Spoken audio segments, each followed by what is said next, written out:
Imagine waking up one day and realizing everything you've worked for, every late night, every promotion, every plan, feels meaningless. For most people, this kind of thought arrives quietly, creeping in like a shadow over the years, hidden beneath the noise of daily obligations. But for Jay Shetty, it happened in a single, blinding moment, an instant of clarity so sharp it cut through the life he thought he was building. That moment would send him on a journey stretching from the buzzing streets of London to the stillness of an ashram in India. And what he discovered there, about purpose, would not only transform his own life, but ripple outward, inspiring millions around the world. But here's the question.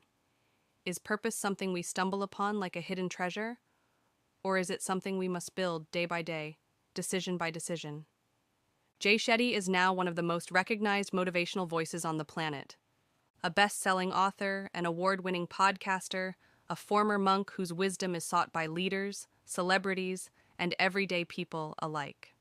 His videos have been viewed billions of times, his podcast episodes downloaded by millions. But these accomplishments are only the visible tip of a much deeper story. Beneath the surface lies a journey marked by uncertainty, sacrifice, and an almost stubborn search for meaning in a world obsessed with material achievement. And this is not just the story of a man. It's the story of a universal question. Why are we here? Jay Shetty was born in 1987 in London, to Indian parents who valued education, stability, and tradition. London in the late 80s and 90s was a city alive with energy, a place of endless movement, multicultural neighborhoods, and 1,000 competing definitions of success. At home, Jay was surrounded by the warmth and discipline of his family's Indian heritage. Outside, he was immersed in the restless pace of modern urban life. By all outward appearances, Jay was a quiet, obedient boy, the kind of child who stayed out of trouble. But inside, he was restless. He had a mind that wandered, sometimes away from the classroom, sometimes far beyond it. While others memorized formulas and dates, Jay found himself wondering about the questions no one seemed to answer. Why do people chase money, even when it clearly doesn't make them happy? Why do some people with almost nothing seem richer in spirit than those with everything? These questions didn't vanish as he grew older. They grew sharper, louder. In school, Jay wasn't the top student. He was curious, yes, but not always about the subjects that would win him praise from teachers. He was more interested in understanding people, their drives, their fears, their habits. And like many young people in a competitive city, he assumed that one day he would follow the well-trodden path: good grades, good job, stable income. The script was written long before he could question it. That is, until one evening changed everything. In his late teens, Jay's friends invited him to a lecture. Not a party, not a concert, a lecture by a monk visiting from India. Jay agreed to go, but his expectations were low. He imagined a dry, boring speech. Instead, what he heard was a revelation. The monk spoke not about religion, but about service, compassion, and living with intention. He talked about measuring life not by how many years you live, but by how many lives you touch. It was as though someone had reached into Jay's mind and put words to the questions he had been carrying since childhood. He left the lecture with a sense of clarity he had never felt before. In the months that followed, Jay devoured books on philosophy, spirituality, and self-development. But reading wasn't enough. He wanted to live these principles, to test them in the laboratory of real life.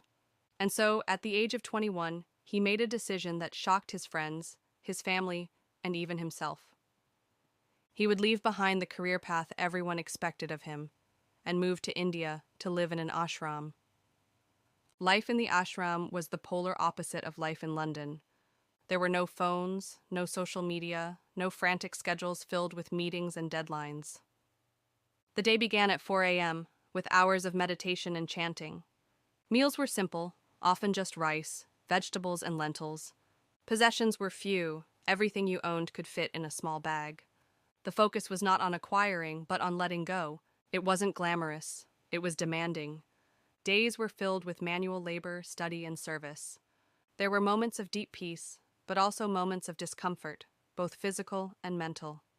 In that stillness, without distractions, Jay confronted truths about himself he had long avoided.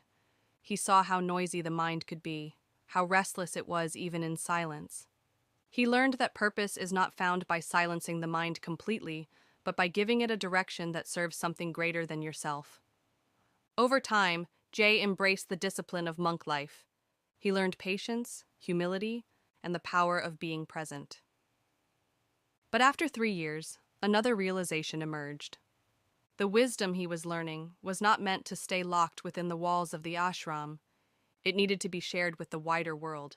And so, with a heavy heart, Jay made another radical choice. He left monkhood and returned to London. The transition was jarring. The same city he had left behind now felt louder, faster, more impatient. People moved with their heads down, eyes locked on glowing screens, rushing toward the next achievement without stopping to ask why. Jay had found deep clarity in India, but now faced a daunting challenge.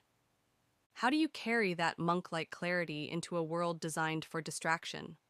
At first he struggled. Finding work after years in an ashram wasn't easy. Adapting to deadlines, office culture, and the relentless pace of modern life was a shock to the system. But slowly, Jay began to blend the two worlds. He kept the principles he had learned as a monk, daily meditation, gratitude, service, while embracing the tools of the modern city. He began sharing short videos online, simple, thoughtful reflections on relationships, gratitude, and purpose. At first, almost no one noticed.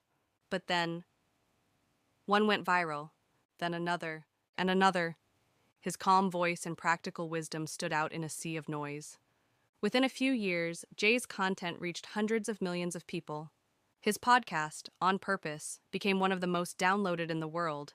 His book, Think Like a Monk, became an international bestseller. But what set him apart wasn't just the scale of his success.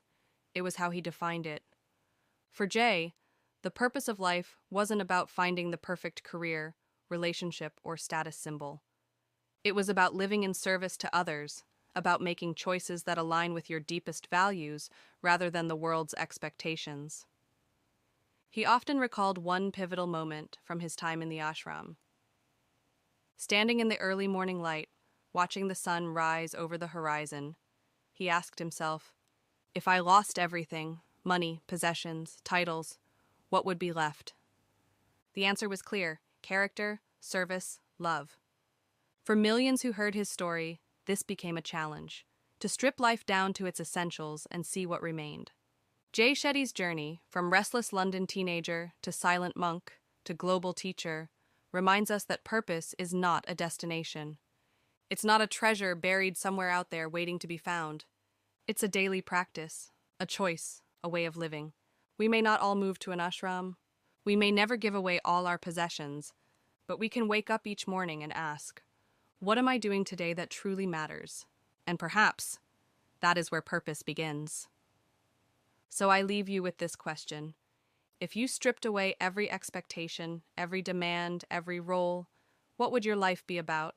Let us know your thoughts in the comments.